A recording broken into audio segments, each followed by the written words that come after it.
Today I want to begin not with advice, but with a confrontation. A confrontation with a quiet assumption that many men carry into their 50s. I just don't want to be alone anymore.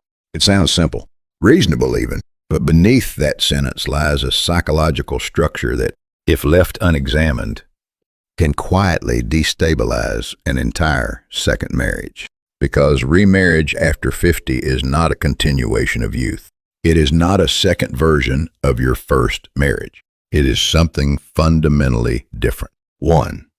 The structural shift from building a life to merging two lives. When people marry in their 20s or 30s, they are building something together. A shared future, a shared identity, a shared narrative that is still being written.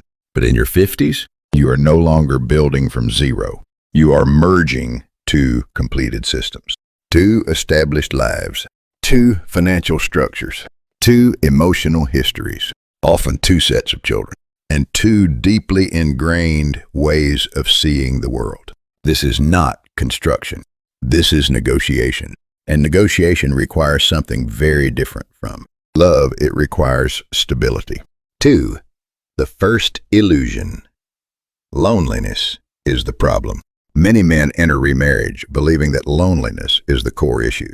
If I have someone to eat with someone to talk to, that will be enough. But psychologically, this is a dangerous simplification because loneliness does not disappear in a relationship. It transforms. If you choose a partner because you are lonely, you are not entering a partnership. You are entering a dependency structure. And dependency over time creates pressure. Expectations grow. Emotional demands increase. And what once felt like comfort begins to feel like obligation. This is why many second marriages fail, not because of conflict, but because of misaligned emotional foundations. 3. A philosophical insight. Perception shapes reality. There is an ancient psychological insight worth considering. Human beings do not see reality as it is. They see reality through the condition of their mind. When the mind is anxious, the world appears threatening. When the mind is lonely, the other person appears as a savior. But here is the critical point. That perception is temporary.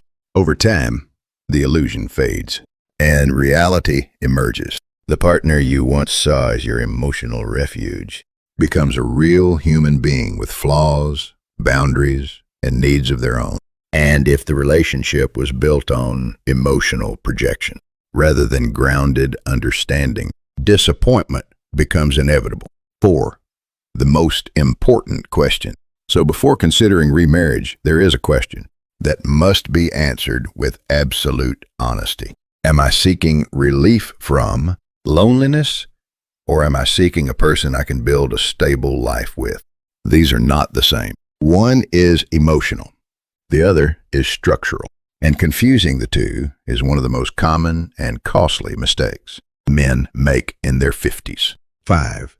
What actually determines stability in remarriage? At this stage of life, external conditions, education, income, status matter far less than psychological qualities. Let's examine the traits that truly determine whether a remarriage will succeed. 1. Emotional stability. This is the cornerstone. In a remarried household, conflict is not an exception. It is inevitable. Blended families, financial decisions, past, relationships, these create complexity. An emotionally stable partner does not escalate conflict. They regulate. They do not react impulsively. They respond deliberately. Without this trait, even small disagreements can become structural fractures. 2. Relational intelligence. Remarriage is not just about two people. It is about systems. Children, extended family, social networks, financial obligation. A partner must be capable of navigating these overlapping relationships without turning them into zero-sum conflicts. This requires balance, not loyalty to one side, but awareness of the whole system.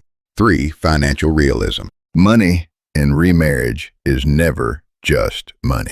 It represents power, security, autonomy, identity.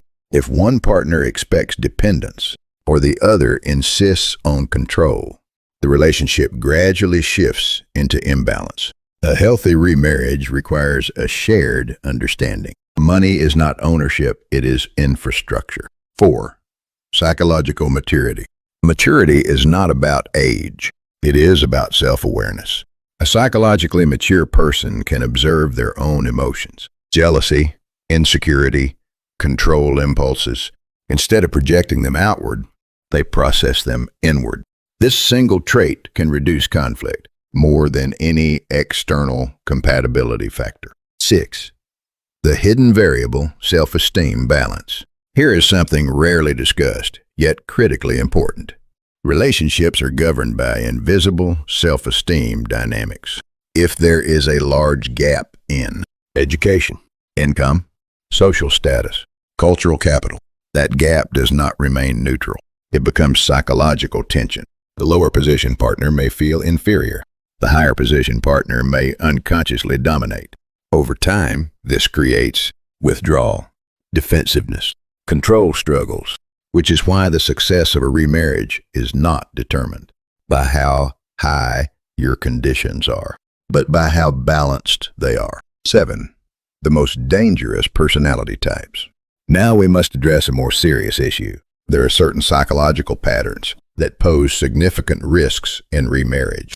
These are not minor personality quirks. They are structural instabilities, chronic suspicion, pathological jealousy, not occasional insecurity, but persistent distrust. This often stems from early attachment, trauma, and leads to constant monitoring and emotional pressure. Aggression and control, not just physical, but verbal and emotional dominance. Conflict becomes a battlefield, not a dialogue. Addiction patterns, alcohol, gambling.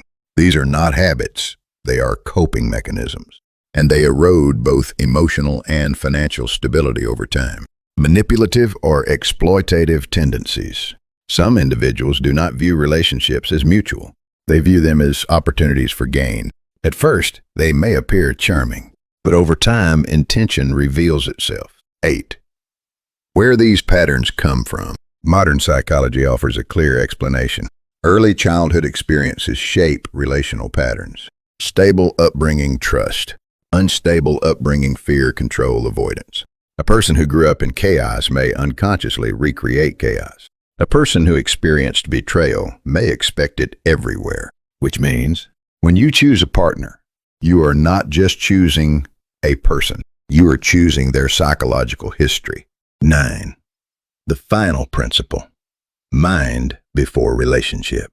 Let me leave you with one final insight. Most people believe that choosing the right person creates a good relationship, but in reality, the order is reversed. Your state of mind determines the kind of person you choose. A lonely mind seeks comfort. An anxious mind seeks control.